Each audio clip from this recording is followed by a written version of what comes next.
Mangwanani Mwalelepo Vukenjani Kekwas Vanave Africa. Welcome to Africa Good Morning, the news and current affairs show bringing you everything you need to know happening on the African continent and beyond. You are joined by Ashwin Berry and Glenora Shipura. Today is the International Day of Pink. The International Day of Pink is the International Day against bullying, discrimination, homophobia, transphobia, and transmisogyny across the world. So the question is, what would you do on the International Day of Pink? Let's have a look at this video on International Pink Day.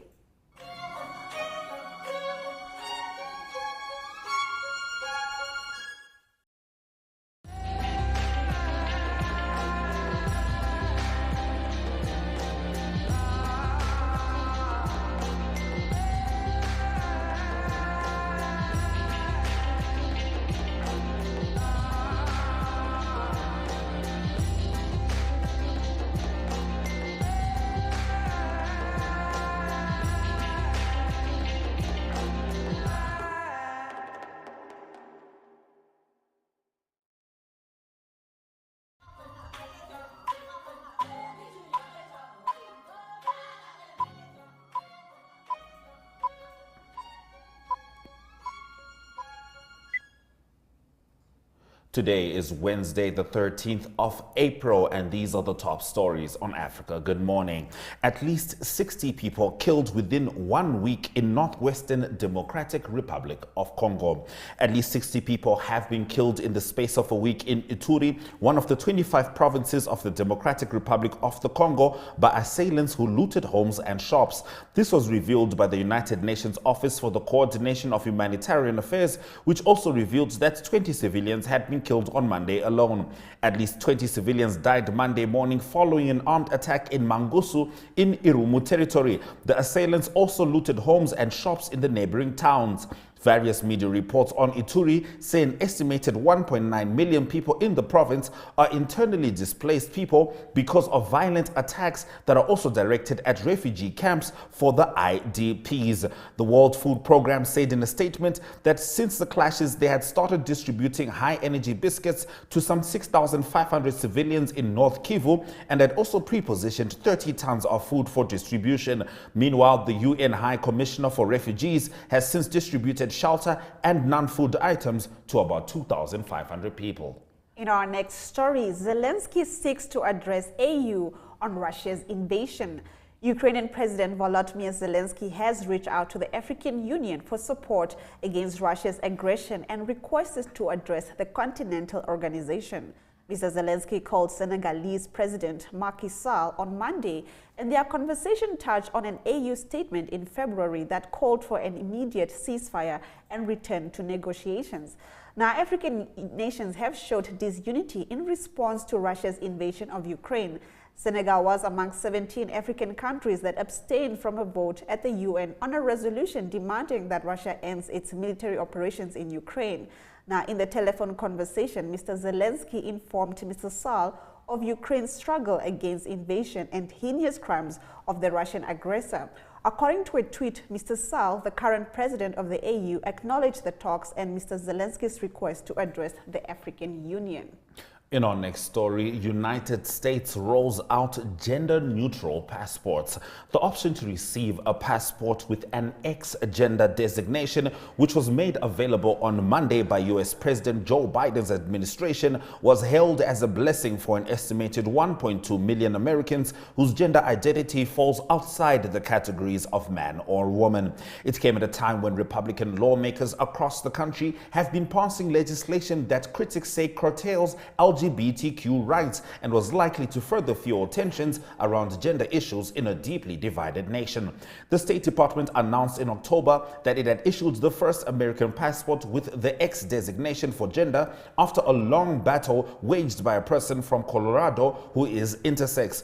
But it was only on March 31, the International Day of Transgender Visibility, that the State Department announced it was extending that right to all Americans, as well as adopting other measures on the federal level meant to simplify administrative hurdles for transgender and non-binary people. A few other countries have similar policies. Australia began issuing ex-gender passports in 2011, with New Zealand, Canada, Germany, and Argentina joining the roster since then, as well as Pakistan and Nepal. In our next story, mass burial for Nigeria victims as death toll at 150. Mass burials have taken place in Nigeria's Plateau State for the dozens of victims of Sunday's deadly attacks in several villages. At least 150 people were killed in the latest wave of attacks by armed gangs. As the victims were being buried in mass graves, people were still searching for more bodies outside the villages where the attacks took place. Most of the dead were young men and children. Many of them were shot dead as they tried to escape the attacks. Now in South Africa, overnight floods killed 20 in Durban and environs. At least 20 people are thought to have died in South Africa's eastern coastal province of KwaZulu-Natal due to unusually heavy rainfall, according to media reports, while officials were still trying to assess the extent of the damage. There are fears that numerous people have been injured while damage to property was extensive in the overnight rains. The military has been put on alert. Local media outlet ENCA reports that major roads in the cities of Durban and Umlazi have been closed due to the flooding. The situation was aggravated by power outages, while the country's aging infrastructure appeared unable to absorb the masses of water. On social media, residents shared videos of water rushing into houses and settlements. A government spokesperson called on the public to stay indoors as the rainfall continues. We'll also be touching on that story when our correspondent Ari Hokard reports from South Africa. He was actually already saying that that number has risen to 45. Now that brings us to the end of the first half of our top stories. More news after the break.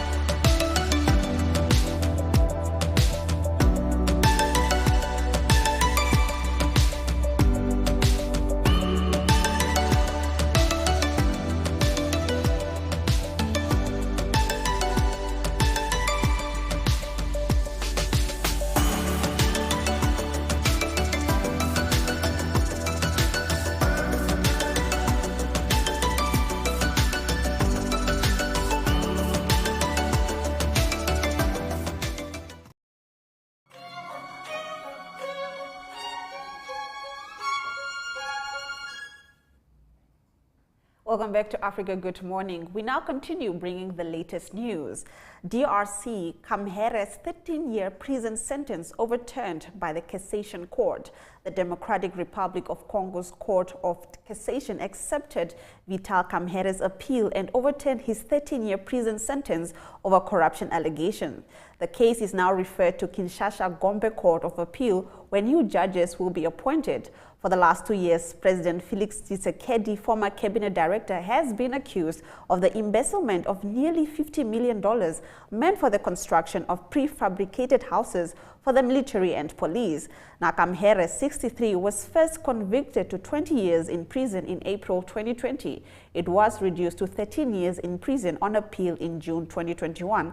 Last December, the senior politician was granted a conditional release for health reasons. In 2018, Kamhere withdrew in favor of Tshisekedi at the end of the presidential campaign, and according to an agreement between the two men, was to be candidate in the next election scheduled for 2023. Now, his lawyers claim his treatment is to prevent him from running in 2023, as the Congolese law does not permit people convicted of corruption to participate in the race for presidency. Now in our next story, Ethiopia lifts ban on a Boeing 737 MAX after 2019 crash. Ethiopia has allowed Boeing 737 MAX airplanes back to its airspace, the aviation regulator has said, 3 years after one of its national carrier jets crashed shortly after takeoff from Addis Ababa. Now, all 149 passengers and 8 crew members aboard the Ethiopian Airlines flight from the Ethiopian capital to Nairobi in Kenya died. The Ethiopian Civil Aviation Authority said it lifted the ban after being satisfied with improvements in the plane's design and the airline's pilot training program. The U.S. Federal Aviation Administration cleared the planes to resume flights in November 2020, but ordered mandatory pilot training and modification of flight computer. In our next story, extreme rain in Madagascar, Malawi, and Mozambique driven by climate change. A string of deadly storms pummeled Madagascar, Malawi, and Mozambique with more intense rainfall because of climate change, new research found Monday. 3 tropical cyclones and 2 tropical storms hit Southeast Africa in just 6 weeks in the first month of 2022, causing widespread flooding. More than 1 million people were affected and at least 230 people died. The analysis was carried out by the World Weather Attribution Network of scientists, which has pioneered ways to speedily link extreme weather events to climate change. Now, they said that it was climate change that had made the heavy rains brought by the back-to-back storms both heavier and more likely. After Tropical Storm Anna smashed into the region in January, Tropical Cyclone Batirai hit Madagascar in early February, followed in quick succession by Tropical Storm Dumako and Tropical Cyclones Eminati and Gombe.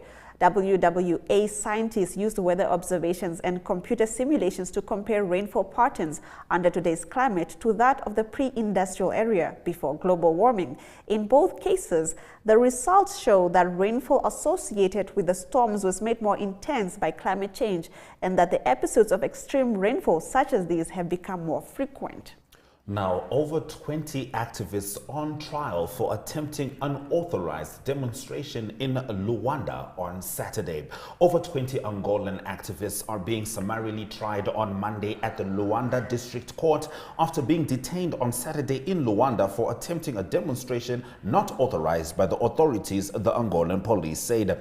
According to the spokesman for the Luanda Provincial Command of the National Police, Nestor Gubel, the detentions of the 23 activists, including 3 women, were for disrespecting the requirements of the law on the right of assembly and demonstration. Gubel recalled that demonstrating is a right provided for in the Angolan constitution, but he noted that Law 1691 on the right to meet and demonstrate recommends a set of conditions for those who want to meet or demonstrate. He says that people do not observe those conditions, they take to the streets and sometimes do not wait for an official communication. Now, Angolan opposition party Bloco Democratico BD deplores and strongly rejects the detentions of dozens of activists, including a member of its political committee and 3 women, notably 1 pregnant and another with a 6-month-old baby. Asked about reasons for the detentions of the 3 women, the police spokesman in Luanda did not go into detail, referring the response to the Luanda District Court. Millions of Somalis at risk of famine, UN agencies say. Now, Somalia is facing famine conditions as a perfect storm of poor rain, skyrocketing food prices, and huge funding shortfalls leaves almost 40% of Somalis on the brink. Many parts of Somalia are being ravaged by drought that has also taken hold in other countries in the region, including Ethiopia and Kenya. But the UN agencies warned of a major funding shortfall to address the crisis and avoid a repeat of the 2011 famine. Now, 6 million Somalis, or 40% of the population, are now facing extreme levels of food insecurity, according to a new report by the Integrated Food Security Phase Classification. Almost a 2-fold increase since the beginning of the year, the agency said. Now, the UN's Food and Agriculture Organization, the Humanitarian Agency, OCHA, and the United Nations Children's Fund said pockets of famine conditions were likely in 6 areas of Somalia. They said children under the age of 5 were the most vulnerable, with access to food and milk scarce because of rising commodity prices and livestock issues. About 1.4 million children face acute malnutrition through the end of the year, with around 1/4 facing severe acute malnutrition, the statement said. All right, that brings us to the end of our top stories. Now, last year alone, fuel prices went up about 8 times in Namibia. Currently, they're the highest ever in the history of Namibia. Now, apparently, there's a green tech device which is available in Namibia that may just help you save some fuel. We'll be talking about that after the break.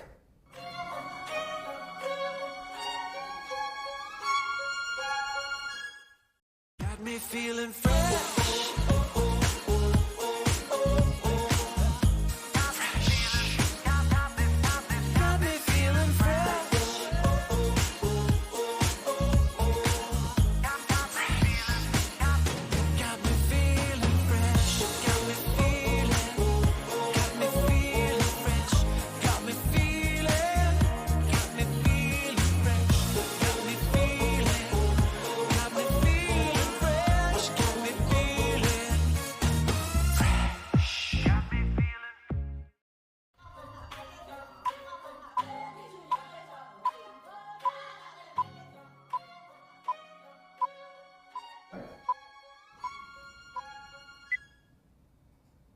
Thank you for staying with Africa. Good morning and welcome back. Now, Yolanda Nell speaks to Tekla Mutero about the new green tech device available in Namibia, which can help you save fuel. Let's have a look at this video.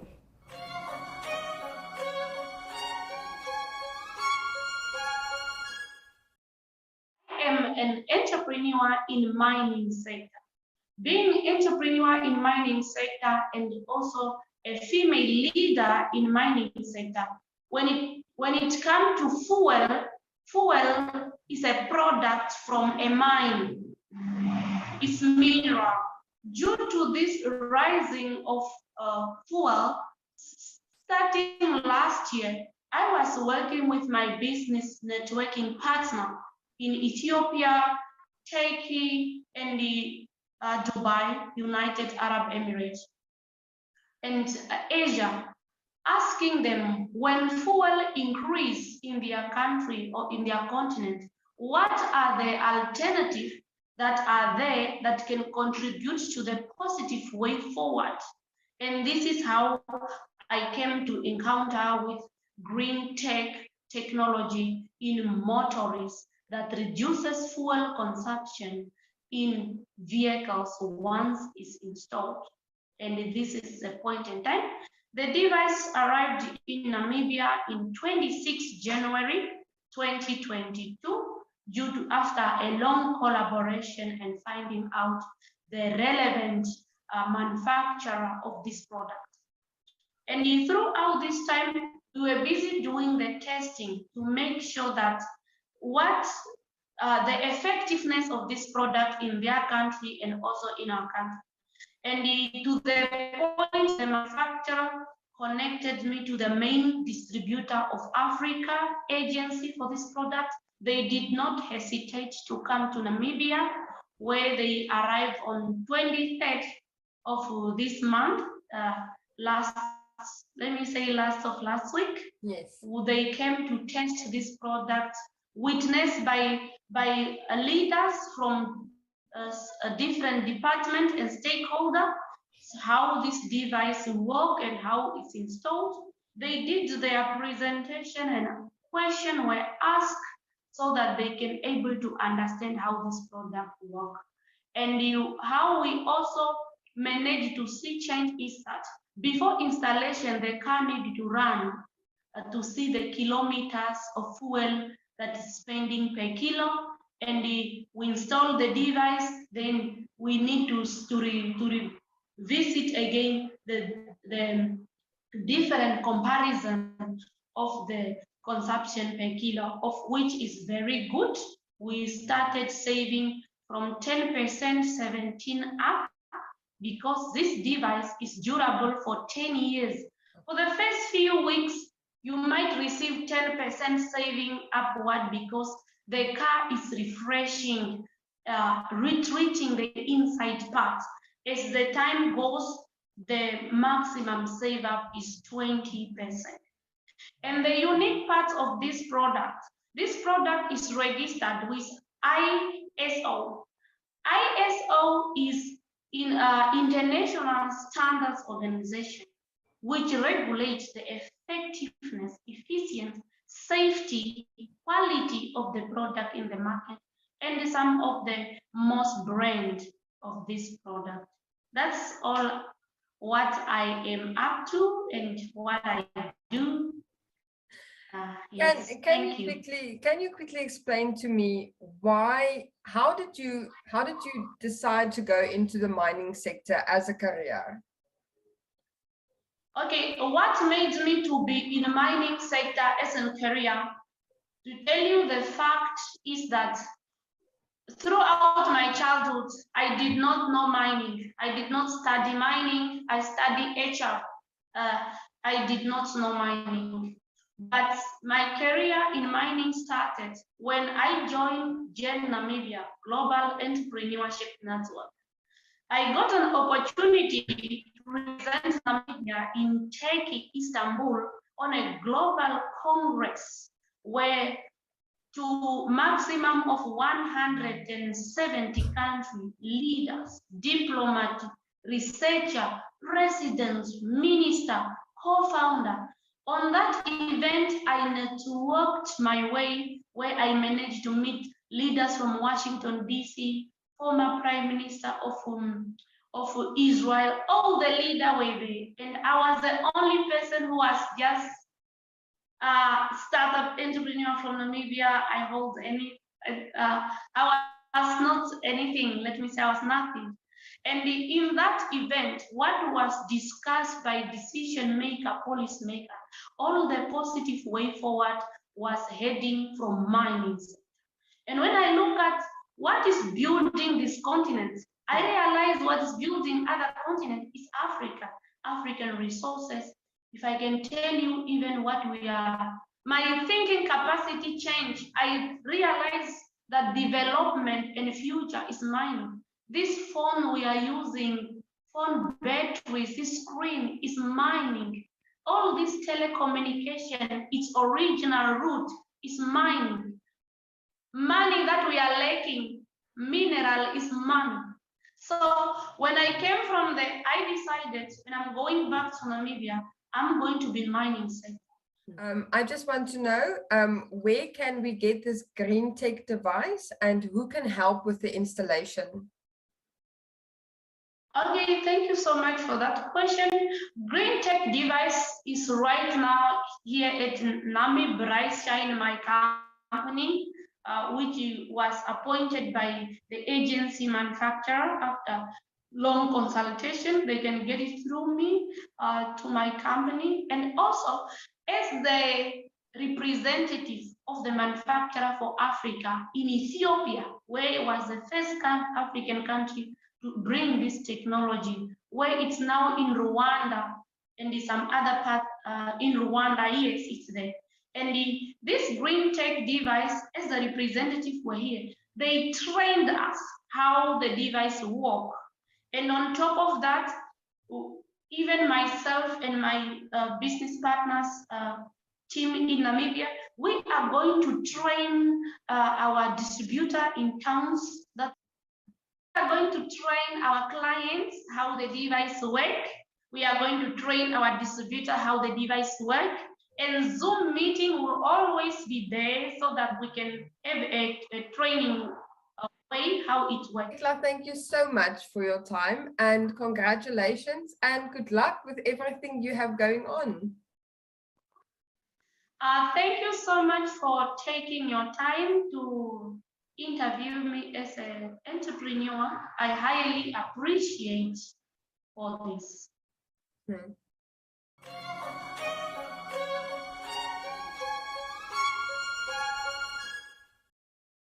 Got me feeling fresh.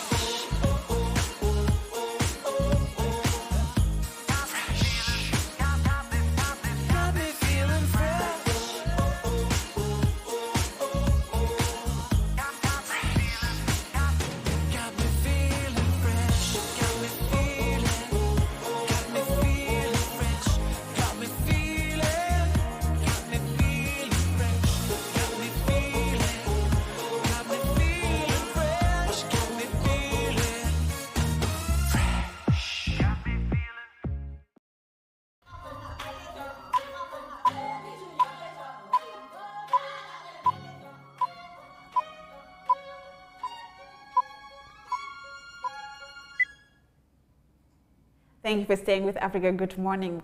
We will now be bringing you the latest news all the way from Zambia from our correspondent, Mike Sichula. Good morning, Mike. Africa, good morning. I'm very well, thank you. How are you doing there as well? Oh, we're doing awesome. Now, I understand that health authorities have recorded 3 suspected cholera cases after more than 5 years when the disease severely hit the capital city, Lusaka. Can you tell us more? Yes, this is the latest development that has happened. The Ministry of Health on Monday announced that they recorded 1 case of confirmed case of cholera. Then yesterday, the Ministry of Health again reported that they now have 2 more cases that are under investigation, bringing the total number of cholera cases to 3. In the picture there, that is the Minister of Health with some letters where there have been, the ministry has been administering cholera vaccines to avert the further spread of the disease. So the ongoing cholera vaccine has been a project that has been ongoing since 2019 when Zambia recorded a high cholera outbreak. So for history purposes, Zambia last experienced a cholera outbreak in 1977, and the country's major outbreak lasted from 2017 to 2018, with a total of 5,935 reported cases and over 114 deaths. So after this outbreak, which was affected that number of people, the government, in partnership with the ministry, with the World Health Organization, launched the cholera vaccine administration in prone areas, and this is the vaccine has been successful because from 2018 to date, this is the first time Zambia is recording an outbreak of cholera. So meaning the oral cholera vaccination campaign that was launched has been working. However, the vaccine only lasts about 3 years. So we could see that during that period, the vaccine has more or less like died down. Hence, the country has recorded its first 3 cases of cholera after 3 years. However, authorities have put in measures to ensure that the disease does not spread to other parts of the country to avert the death of over 114 people that were recorded in 2018. All right. Now, moving on, Zambia's electricity company Zesco Limited has signed a power supply agreement with Nampower of Namibia for the supply of 80 megawatts to the Namibian power utility. Could you please expand on that, Mike? Like you said, African countries need to trade with each other, and the supply of electricity by Zambian company Zesco to Nampower of Namibia is one gesture of brotherly engagement between the 2 countries. So Zesco did announce this week, the managing director did announce this week that Nampower has demonstrated to be one of the stable and reliable customers. So this is not the first time Zambia is supplying power to its neighbor Namibia. Zambia, through Zesco, has been supplying power for a number of years. And this latest development of 80 megawatts of supply of power to Nampower is one of those gestures. So also the managing director did say that the gesture is because of Zambia also is a member of the Southern African Power Pool, which creates a great opportunity for Zesco to play its major role in trade in the region of growth. So this is a development that has been received well by the company itself, Zesco. However, some Zambians who do not expect the company to engage in load shedding, but Zesco has been able to explain that this export of power normally takes place when outside the peak period, when people are not using power, especially during the evenings. This is for consumers. However, Zesco also is bearing in mind that even as they export power, the industries are not affected by this exportation of 80 megawatts of power. But the other thing that our viewers need to know is that Zambia has invested heavily in electricity generation with expected capacity to generate about 6,000 megawatts of power by 2025, which is something that the ZESCO Managing Board company is saying is going to be attained once the capitalization and also funds are put in place to ensure that there is pumped up generation of power. All right.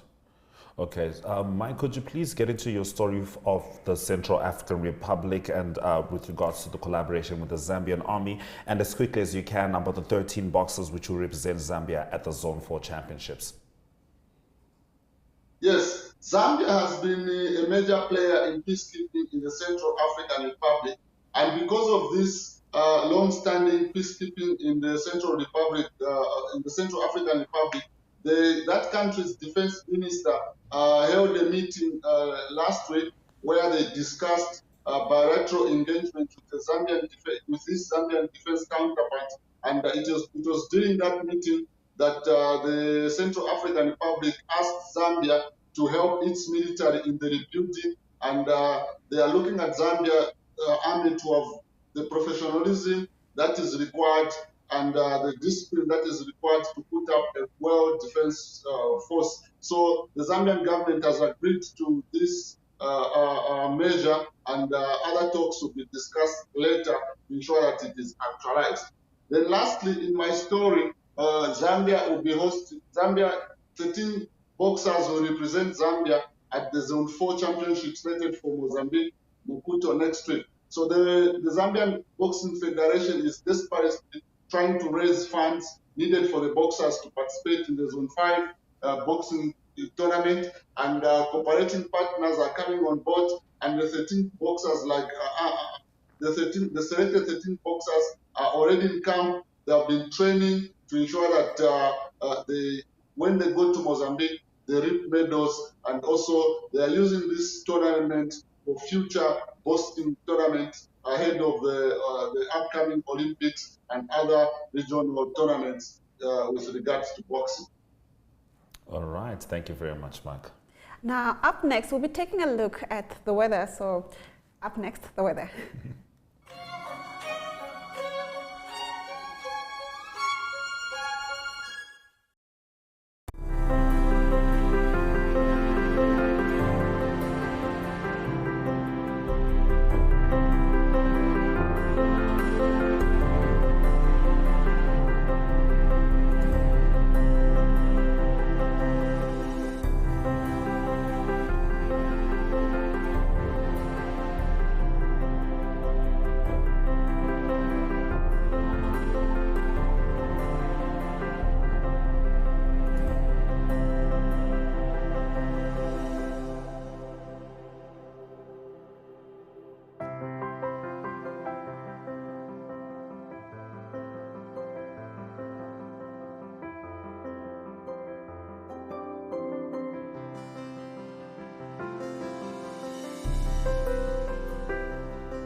Now, the KwaZulu-Natal province had severe flooding in the past 24 hours, and government is in discussions to declare the province a disaster area. Here to talk to us about this and more is Ari Hogad. Ari, I understand the numbers at 47.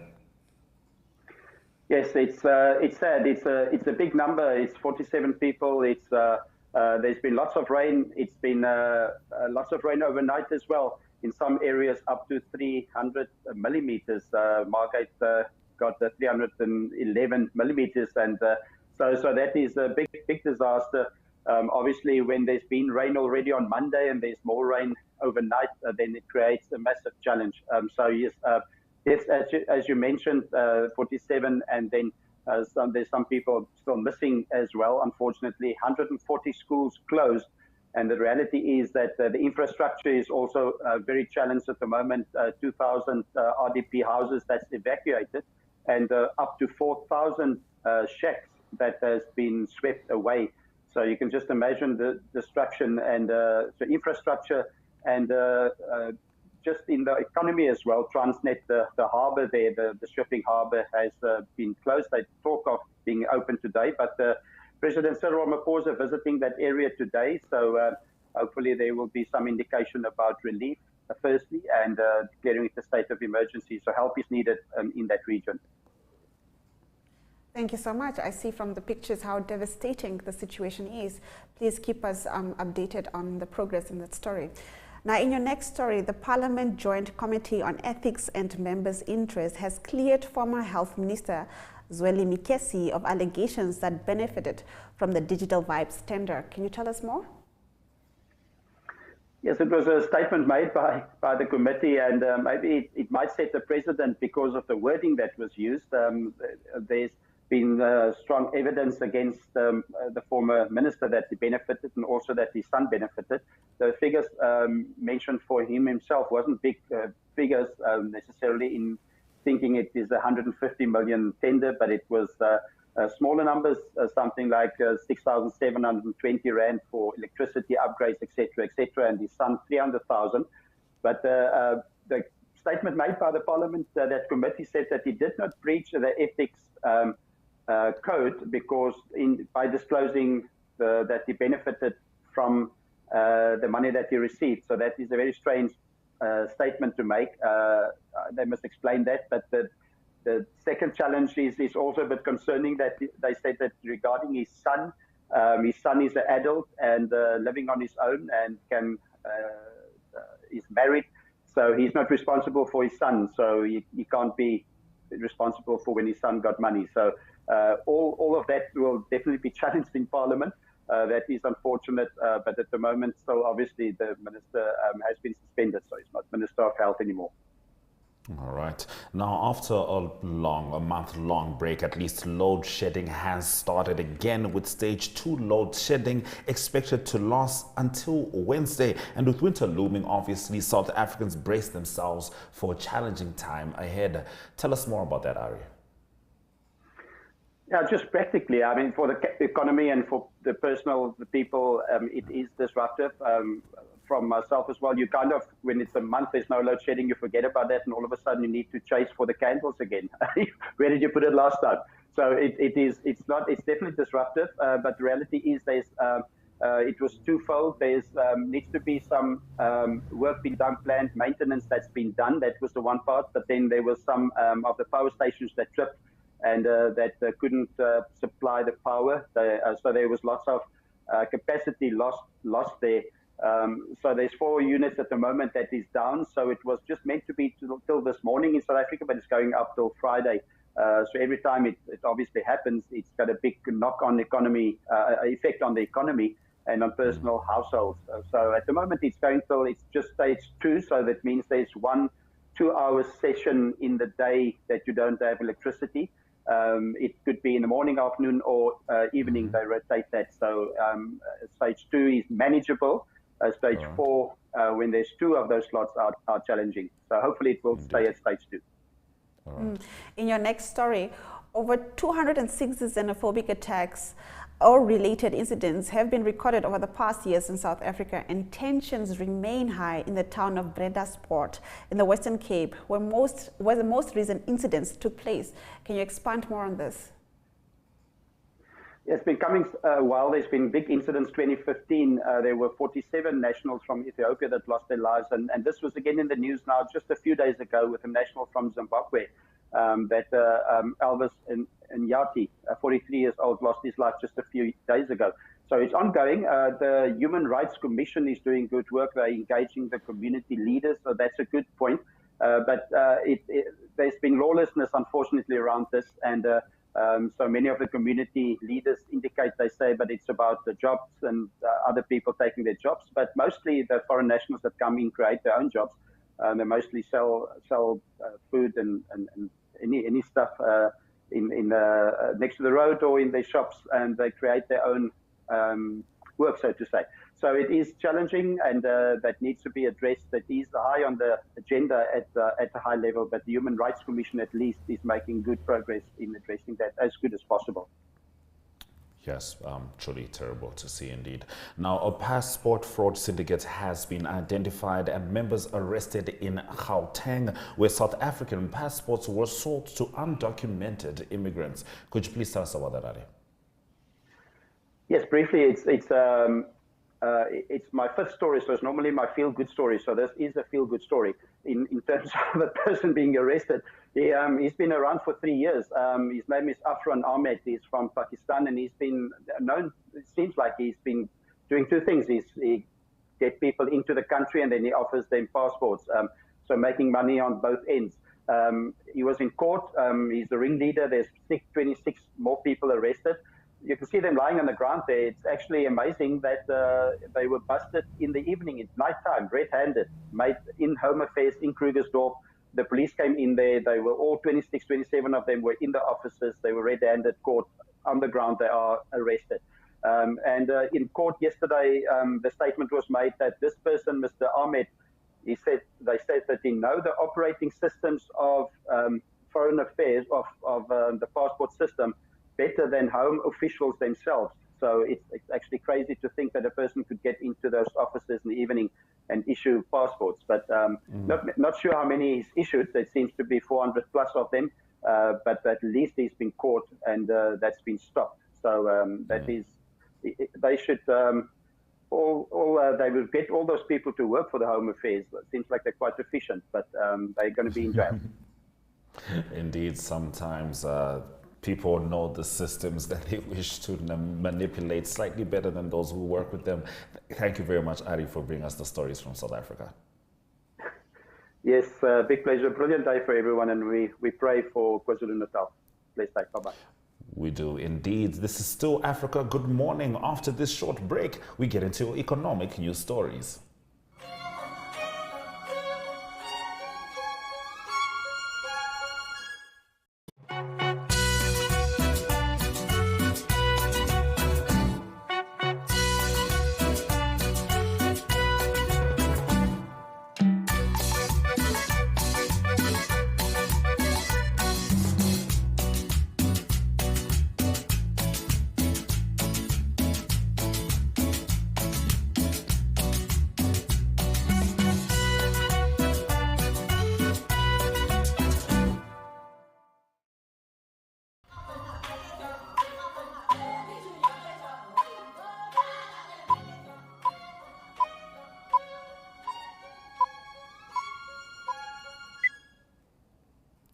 Thank you for staying with Africa. Good morning. Let's get into your economic news updates. Oil production rises to 1.2 million, and this is in Angola. The daily production of oil in Angola increased in the last 15 days from 1.1 to 1.2 million barrels, said the chairman of the board of directors of the National Agency of Petroleum, Gas and Biofuels, Paulino Geronimo. According to the official, who did not elaborate on the causes of the slight increase in production, the forecast for this year is 1.47 million barrels. In our next story, Poultry Association rejects call for suspension of tariffs on chicken imports. The SA Poultry Association has rejected calls made by industry peer grouping, the SA Association of Meat Importers and Exporters, to remove all trade tariffs on chicken imports and suspend any new tariff measures in the industry for the next 3 years. SAPA says this will only place the currently globally competitive industry on a declining trajectory. It is a reaction that comes after EMI proposed that government remove value-added tax and trade tariffs on chicken products. Now, Uganda import rule boosts Kenya car dealers. Uganda has tightened import conditions for vehicles aged over 9 years, a move that is expected to disrupt the automobile black market in Kenya. In a new directive by the Uganda Revenue Authority, imports of vehicles older than 9 years will from July this year be cleared under the East Africa Community's single customs territory, which allows members of the bloc to jointly collect customs taxes. Italy's Prime Minister signs deal for more gas from Algeria in bid to reduce reliance on Russia. Now, Italian Prime Minister Mario Draghi has secured a deal for more natural gas imports across a Mediterranean pipeline from Algeria. It's the latest push by a European Union nation to reduce dependence on Russian energy following its invasion of Ukraine. Russia is Italy's biggest supplier of natural gas, representing 40% of total imports, followed by Algeria, which provides some 21 billion cubic meters of gas via the Trans-Mediterranean pipeline. All right, that brings us to the end of our economic news stories. Economic indicators up next.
Thank you for staying with Africa. Good morning. Now, the only sport Glenora and I are proficient in involves talking. However, there's a whole world out there of people who are physically active. And here's an update on the sports news from Ari.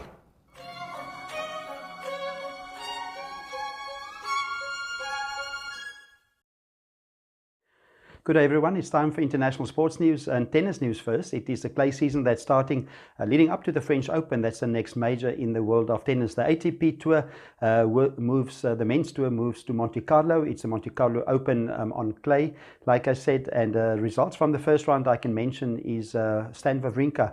He's out in the first round. He unfortunately lost in the first round. He's a former three-time Grand Slam winner. He was injured for a few months and he came back from injury and he lost his first round game to Alexander Bublik by 3-6, 7-6 and 6-2. So Stan Wawrinka making his comeback after 13 months not playing any competitive tennis. He had a foot injury, 37 years old, so making a comeback again and finding it hard to play against the younger stars.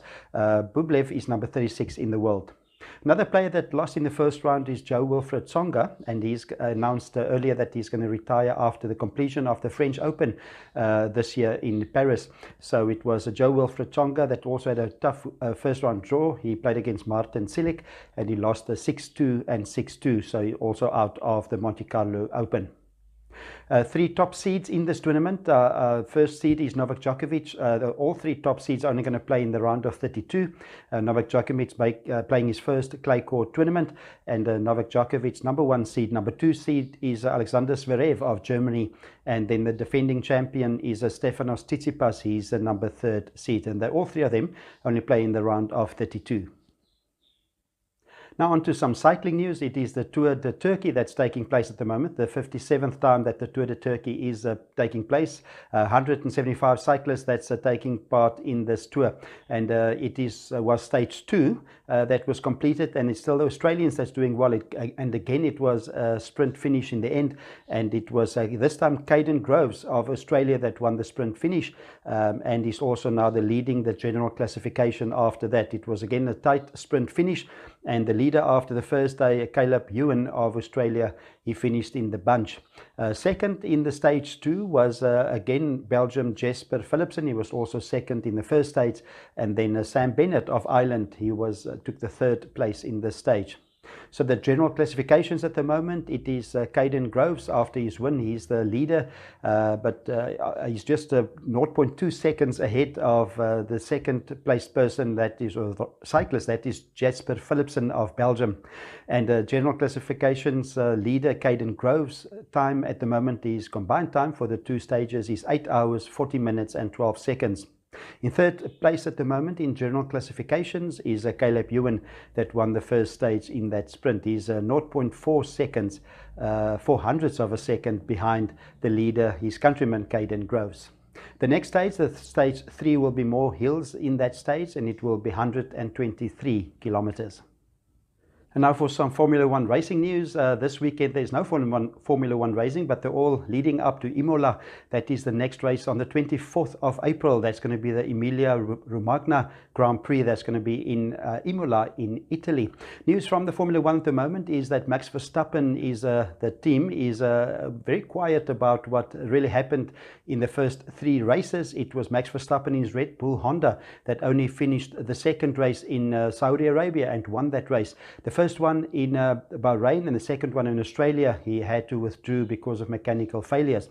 So the indication from Red Bull Racing at the moment is that there was 2 different reasons for the 2 failures, but both times it is connected to the fueling system. So Red Bull confident to fix that with the next Grand Prix.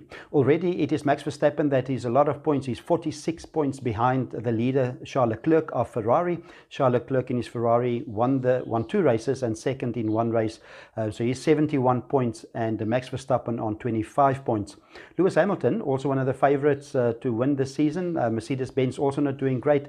He is on 28 points. That is 43 points behind Ferrari's Charles Leclerc. And to conclude some football news, some soccer news, seems like Manchester United is on the verge to announce the coach Erik ten Hag of Ajax to be the new coach of Manchester United, and he will, according to reports, take over from Ralf Rangnick, the German caretaker at the moment. So at the moment it is Manchester City that is battling. They lost their last game 1-0 to Everton and also drew 1-0 to Leicester City, their last games.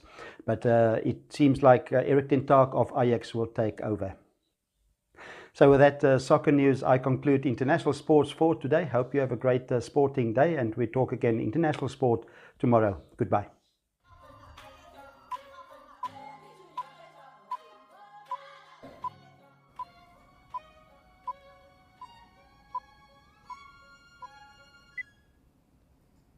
Thank you for staying with Africa Good Morning through the last hour. Let's get into today's highlights. At least 60 people killed within 1 week in Northwestern Democratic Republic of Congo.